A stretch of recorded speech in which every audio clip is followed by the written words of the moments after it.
The first time Elias Moreno pulled a trigger for money, it rained. Not the cinematic kind, no thunder, no lightning, no poetry to it. Just a cold, stubborn drizzle that soaked through his jacket as he stood under a broken streetlight in East Harbor, waiting for a man who would never make it home. Welcome to Shadows of Justice, where crime meets compassion. If you are new here, don't forget to hit the subscribe button, like, comment, and share. For returning viewers, thanks for sticking to the channel. The target was named Victor Hale, 39, married, one daughter, ran numbers for a crew that skimmed construction contracts.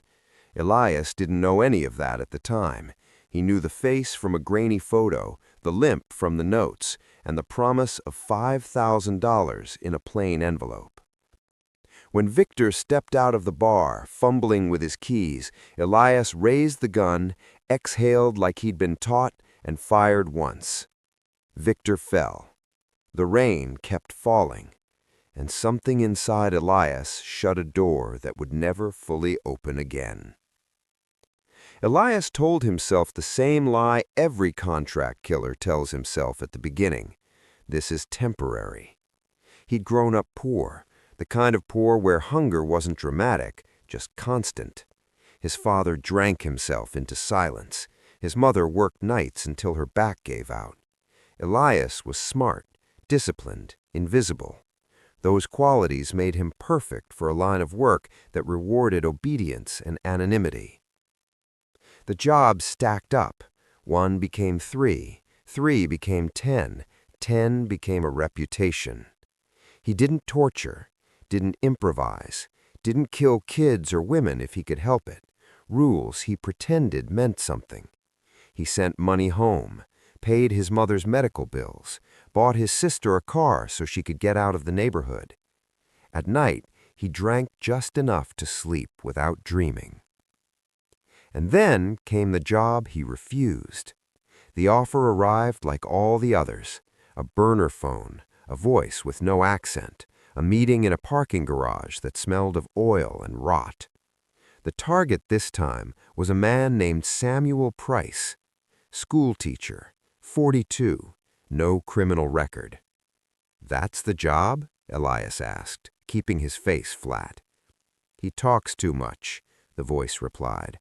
"Wrong people, right place." Elias studied the photo. The man's eyes were tired, kind. The background showed a classroom wall, construction paper stars, a crooked alphabet. "Why me?" Elias asked. "Because you're reliable." That night, Elias went home and stared at the picture until dawn. He told himself he'd killed worse men, dangerous men, men who deserved it, if that word still had meaning. But this one didn't fit the lie. The next morning, Elias called the burner phone and said 2 words he had never said before. "I'm out." The line went dead. Refusing a job doesn't end your career in that world. It ends your protection. Within a week, Elias noticed the signs. A car idling too long outside his apartment, a stranger at the gym who didn't work out, his accounts frozen, his name whispered to the wrong people. They didn't kill him outright. That would have been too easy. Instead, they dismantled him piece by piece.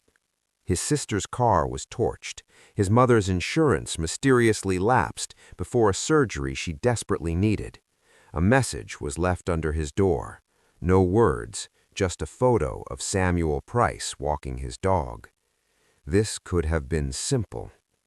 Elias understood then. Refusing one job didn't absolve him of the others. It just proved he could still feel. And feeling was a liability. Samuel Price never knew how close he came to dying. Years later, he would tell a reporter that he quit teaching after receiving anonymous threats, that he moved towns, that his students' faces still haunted him. But on a gray afternoon, as Samuel crossed an intersection, a speeding truck ran a red light and struck him head-on. Accident, the police said. Elias watched the news in a dingy motel room, his hands shaking around a plastic cup of whiskey. He hadn't pulled the trigger, but he had refused to stop the machine, and that counted for nothing. Elias went underground, new names, new cities, no more contracts, no more envelopes. But the past doesn't need your consent to follow you. At night, he dreamed of faces, not just the ones he killed, but the ones who loved them. A woman screaming in a hospital hallway, a child waiting by a window that would never open again. One night, he woke up choking on a sob he didn't recognize as his own. That was when he decided punishment shouldn't be outsourced anymore. He walked into a police station in a city that didn't know his name and asked to speak to a detective. They thought he was drunk, then delusional, then dangerous. It took weeks of interviews, corroborated details, and reopened cold cases before they understood what he was offering. Confessions. Not a deal, not immunity, not redemption in the legal sense, just the truth. Elias sat under fluorescent lights and told them everything.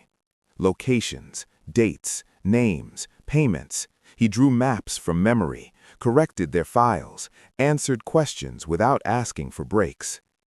When they asked why he was doing this, he said, "Because I don't get to keep pretending the one job I refused matters more than the 27 I accepted." The trials took years. Families filled courtrooms with eyes that burned and broke him all at once. Some screamed at him, some couldn't look at him. One woman fainted when he described the night her husband died. Elias never asked for forgiveness. He never said, "I'm sorry," in a way that expected relief. He was sentenced to life without parole. The papers called him the remorseful Hitman. He hated that name. Prison stripped Elias down to routine and silence. He worked in the library, learned Braille to help blind inmates find books, taught basic literacy classes to men who had never finished middle school. At night, he wrote letters he never sent, to victims, to his sister, to the man he didn't kill.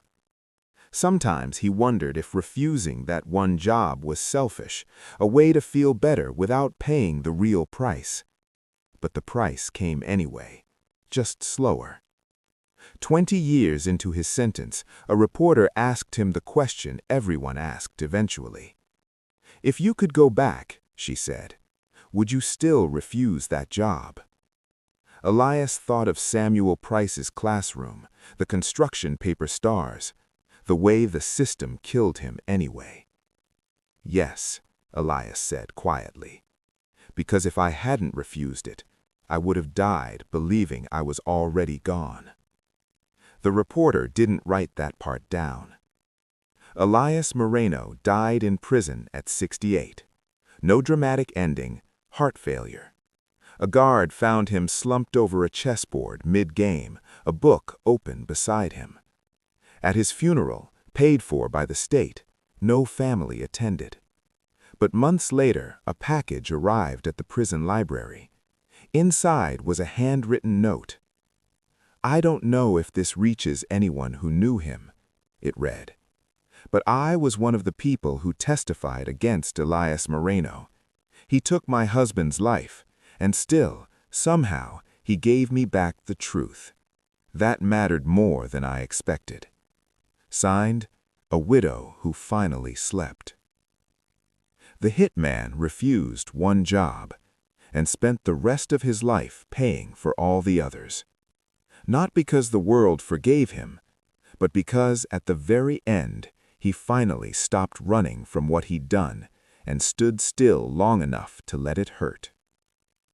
This is Shadows of Justice, where crime meets compassion. Subscribe for more emotional true crime and redemption storytelling, where every scar tells a story worth hearing.